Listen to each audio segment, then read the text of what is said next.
এই পেঁয়াজ বিক্রি হবে না ভাই। কেন? এই পেঁয়াজ বিক্রি হবে না। এই পেঁয়াজ বৌতি বলছে গরম লাগলে মাথায় ডলতে হবে। এবার দামের অবস্থা ভালো না। দাম কত বর্তমান? 700-800 এই দামে কৃষক বাঁচে না। আসসালামু আলাইকুম দর্শক, দেশ ও দেশের বাইরে থেকে যারা আমার এই ভিডিওটা দেখতেছেন সবাইকে আমার চ্যানেলের পক্ষ থেকে স্বাগতম। তো এই ভিডিওতে শুধু পেঁয়াজ চাষ সম্পর্কেই নয়, একই জমিতে পেঁয়াজের পাশাপাশি অন্য একটা ফসল কিভাবে চাষ করবেন সে বিষয়ে বিস্তারিত তুলে ধরার চেষ্টা করব। দেখি কেমন ফলন হয়েছে, দেখাও। এই ফলন তলে দিলে দেখা। মাশাআল্লাহ, ভালো ফলন হয়েছে। তো পেঁয়াজের জমিতে অন্য আরেকটা ফসল অলরেডি চাষ হয়ে গেছে, দেখেন ভুট্টার চাষাবাদ হয়ে গেছে।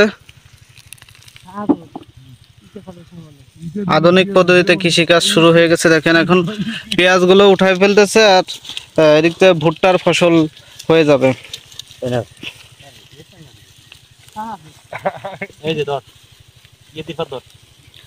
তো এই পেঁয়াজগুলোকে বিক্রি করে দেবেন নাকি আপনারা? কেন? এই পেঁয়াজ বিক্রি হবে না ভাই। কেন? এই পেঁয়াজ বিক্রি হবে না। এই পেঁয়াজ বৌতি বলছে গরম লাগলে মাথায় ডলতে হবে।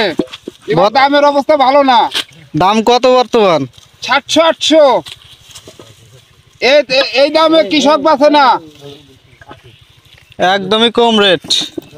এই জন্যই তো ঘরের বৌতি বলছে যে গরমের সময় মাথায় ঢেলে নেবো, বিক্রি করা যাবে না।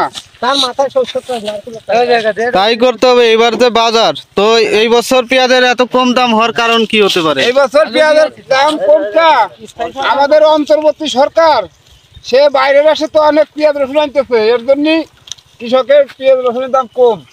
আবার এবছর তো চাষাবাদও অনেক হয়েছে নাকি? না, চাষাবাদ যা হয়েছে গতবার অর্ধেক ফলন হয়েছে। ফলনও ভালো হয় না, তারপরে দাম নাই। তো এই দামে যদি পেঁয়াজ বিক্রি করেন 1000 টাকা মন সম্ভবত। বলে কেমন রে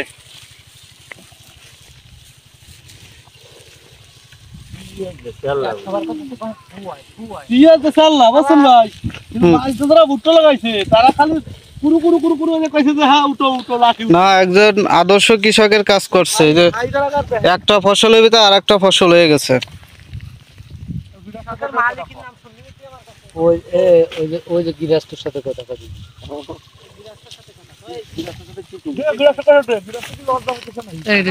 এটা দোষ কি করতেছে না।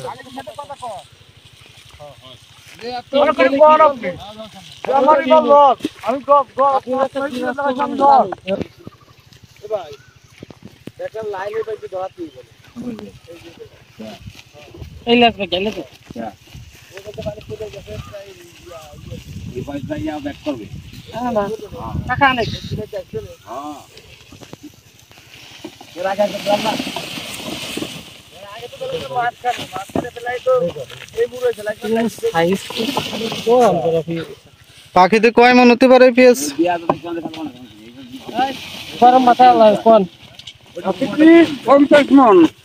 50 মন বরাদ্দ হবে নাকি?